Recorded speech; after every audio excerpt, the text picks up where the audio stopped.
Según quiénes son los otorgantes de los créditos y a dónde ustedes recurran a pedirlos, podemos hablar que está la banca pública, que son todos los bancos nacionales y provinciales que existen en el país, la banca privada, que es el resto del sistema bancario, otras entidades, porque aparte de los bancos existe financieras, cooperativas, mutuales, que también se dedican al préstamo de capital, de dinero, y otros que no son institucionales, que lo podríamos agrupar ahí, que es lo que podríamos decirlo, cuando uno recurre a parientes, cuando recurre a los amigos, a veces se recurren a usureros cuando no queda otra alternativa para conseguir capitales, pero bueno, que es una forma también de financiarse y de conseguir el dinero necesario para encarar algún proyecto.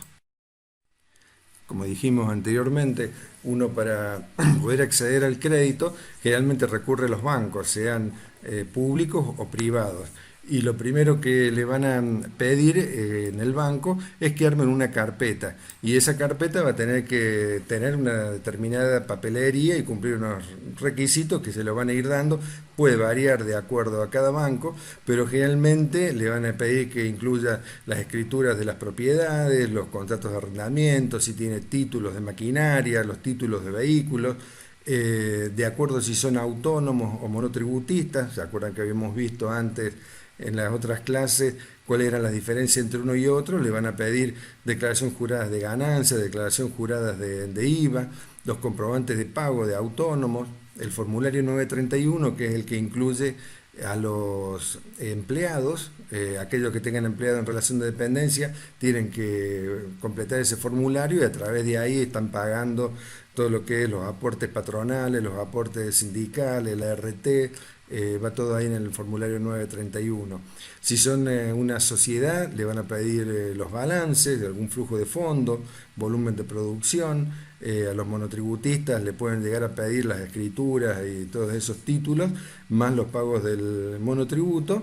Y una vez que uno tiene la carpeta armada con todos estos requisitos que le pide el banco, lo pasan al sector de crédito, el sector de crédito lo evalúa y a partir de ahí le abren una caja de ahorro, una cuenta corriente, ambas, puede ser caja de ahorro y cuenta corriente. Hay bancos que ya tienen un paquete armado de todo lo que todo lo que le van a dar cuando le abran las cuentas, pueden ser en pesos o en dólares.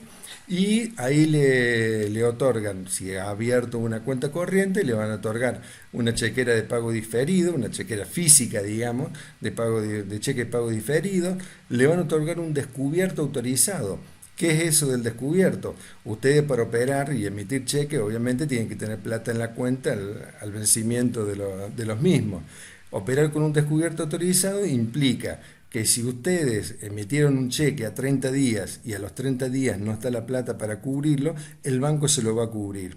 Entonces ustedes saben que es un crédito que se pueden tomar por X motivos, si lo quieren usar. Tienen que ver también la financiación porque los descubiertos generalmente son caros, pero es una alternativa que da el banco. Descuento de cheques, ¿qué es eso? Ustedes van a estar operando, van a vender, van a cobrar con cheques y posiblemente esos cheques sean a fecha. Los cheques pago diferidos dijimos que podían tener un año del vencimiento. Pueden recibir cheques a 4 meses, a 5 meses, 7 meses y bueno, tienen que esperar a que se haga la fecha para cobrarlo. En vez de esperar eso, si tienen un apretón de plata, pueden ir al banco, presentan ese cheque, el cheque lo evalúa, si es bueno, se lo cambia y le da la plata. Y obviamente que le cobra una comisión por hacer eso, le descuenta una determinada tasa de interés, pero le da la plata en el momento. También le otorga una tarjeta de crédito con un determinado límite para operar. Puede haber accesos a distintas líneas de crédito dependiendo de qué es lo que les necesitan o el tipo de negocio que ustedes van a instalar. Entonces puede ser para inversión en maquinaria, capital de trabajo, inmuebles. En el caso de los productores agropecuarios es para retención de cereal y retención de vientres. En vez de tienen el cereal, en vez de venderlo ahora, porque está barato, supongamos, pueden pedir un crédito que se llama crédito de retención de cereal y el cereal lo venden más adelante porque piensan que más adelante va a estar más caro, entonces devuelven la plata del crédito y les queda la diferencia del aumento. Créditos prendarios para comprar vehículos. Así que hay varios tipos de líneas de crédito. Después están los créditos hipotecarios que se hacen sobre un inmueble, sea un edificio, una oficina, un galpón, un terreno, un campo. Las prendas, generalmente sobre los vehículos, y también le otorgan la posibilidad que habíamos nombrado anteriormente de los cheques electrónicos. Pero eso es optativo, si uno lo quiere usar lo usa, si no, no lo usa. Pero bueno, es otra posibilidad para financiarse, digamos. Cuando ustedes van a una entidad financiera a pedir un crédito y se ponen de acuerdo, hay dos sistemas, digamos, para amortizar ese crédito, que son los más comunes que están dando vuelta en Argentina y muchas veces en el mundo, que es el sistema alemán y el sistema francés. Optar por un sistema, sea el alemán o sea el francés, no tiene diferencias en cuanto a lo que es el costo del crédito, de lo que vayan a pagar, pero sí tienen diferencias en la forma en que lo van a ir pagando. El sistema alemán se caracteriza porque ustedes empiezan a pagar y las primeras cuotas son más altas. ¿Por qué? Porque pagan más capital y pagan intereses sobre saldos. Entonces, a medida en que van pagando el crédito, el saldo es menor y el interés sobre ese saldo es menor. Por eso las primeras cuotas del sistema alemán son muy altas o son bastante altas y al final las cuotas son bajas. Es decir, que la cuota no se mantiene constante a lo largo de la vida del crédito. Digamos, tiene dos componentes. Uno es el componente de capital y el otro el componente de interés. El componente de capital sí, porque ustedes pagan siempre lo mismo de capital, pero el interés que van a pagar varía, es mayor al principio y menor al final. Acá tenemos a modo de ejemplo, le hice un cálculo de un crédito de 100.000 pesos sacado a 12 meses con un interés del 15%. Ustedes fíjense que tenemos 100.000 pesos. Dividido 12 da 8.333. Ese es el capital que ustedes van a pagar a lo largo de todo el ciclo digamos, del crédito por los 12 meses. Pero ¿qué pasa? Como van pagando intereses sobre saldo, el interés de la primera cuota es mucho más alto que el interés de la segunda cuota. Entonces, la suma de interés de la cuota más el capital, en la primera da 1.600 pesos y en la segunda da 8.400 pesos. Entonces ahí tienen una diferencia. En montos mayores o en plazos mayores, esa diferencia es mucho más grande. Entonces hay que tener en cuenta eso, si uno opta por un sistema alemán o un sistema francés, cuánto es lo que va a tener que pagar en las primeras cuotas. Y aquí tenemos el sistema francés, que es uno de los sistemas más utilizados, más comunes. ¿Por qué? Porque la cuota es estable a lo largo de todo el ciclo del préstamo, no varía. Pero dentro de la cuota sí hay variaciones, porque uno empieza pagando prácticamente los intereses de todo el capital al principio y paga mucho de interés al principio y casi nada de capital. Y a medida que va avanzando el tiempo y se va cumpliendo con las cuotas, al último no paga casi nada de intereses y paga todo el capital. Pero bueno, el tema es entre uno y otro, esa es la diferencia. Que el sistema alemán tiene cuotas muy altas al principio y son más bajas al final, y que el sistema francés tiene cuotas que son estables a lo largo de todo el crédito. Siguiendo con el ejemplo anterior, tenemos el crédito de 100.000 pesos, plazo 12 meses y 15% de interés anual. Fíjense que el monto de la cuota es estable a lo largo de todo el tiempo de 9.035,67 pesos. Pero ¿qué pasa? Estamos pagando 1.200 pesos de 1.267 de intereses en la primera cuota y 7.700 pesos de capital. Y en la última cuota pagamos 113 pesos de capital, de intereses, perdón, y 8.900 pesos de capital.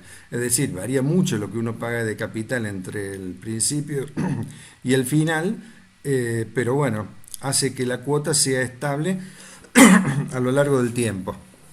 Entonces muchos optan por este tipo de crédito en donde uno sabe qué es lo que va a pagar, no se va a encontrar con sorpresas, nada, no hay nada raro, digamos, todos los meses paga lo mismo. Cuando uno toma un crédito, tiene que estar dispuesto a asumir un riesgo. Y esos riesgos se clasifican de distintas formas. Uno es el riesgo empresarial. ¿En qué consiste el riesgo empresarial? Que uno toma un crédito y, por ejemplo, lo quería destinar para producción, pero se alteran esas condiciones de producción por una cuestión de insumos, de clima, cuestiones mecánicas o de lo que sea. Tiene que ver cómo va a responder el crédito si se le cambia tiene este problema en la producción o cambia las condiciones de mercado. Uno pensó que iba a poder venderle su mercadería a un determinado precio y después le cambia las condiciones de mercado y ese precio ya queda o por arriba o por abajo del mercado y ya no puede vender las cantidades que tenía pensada vender. O simplemente le aumentan los costos y la ganancia que iba a tener, la ganancia esperada, no es la misma. Entonces ahí tenemos un problema en el mercado y vamos a tener un problema para cubrir el crédito. O puede haber riesgos financieros, que llegado el momento de pagar el crédito, no tengo la plata, porque yo estuve vendiendo y vendí financiado y me habían prometido que me iban a pagar para una fecha, no me pagaron y bueno, ahí tengo un problema financiero que tengo que resolver para poder hacer frente al crédito o a las cuotas del crédito. También, dentro de los riesgos que corremos al tomar un crédito, y sobre todo si son créditos a largo plazo, pueden ser riesgos políticos, que en este país siempre están a la orden del día. Por ejemplo, un cambio de gobierno en octubre, el gobierno anterior tenía unas ideas y este gobierno tiene otras ideas. Entonces eso hace que, por ejemplo, si yo me dedico a la exportación o dependo de insumos importados, pueda tener acceso o no a esos insumos y eso me altera la cadena de producción y ya me cambian todas las condiciones que yo tenía previstas. Por ejemplo, como dijimos antes, en el riesgo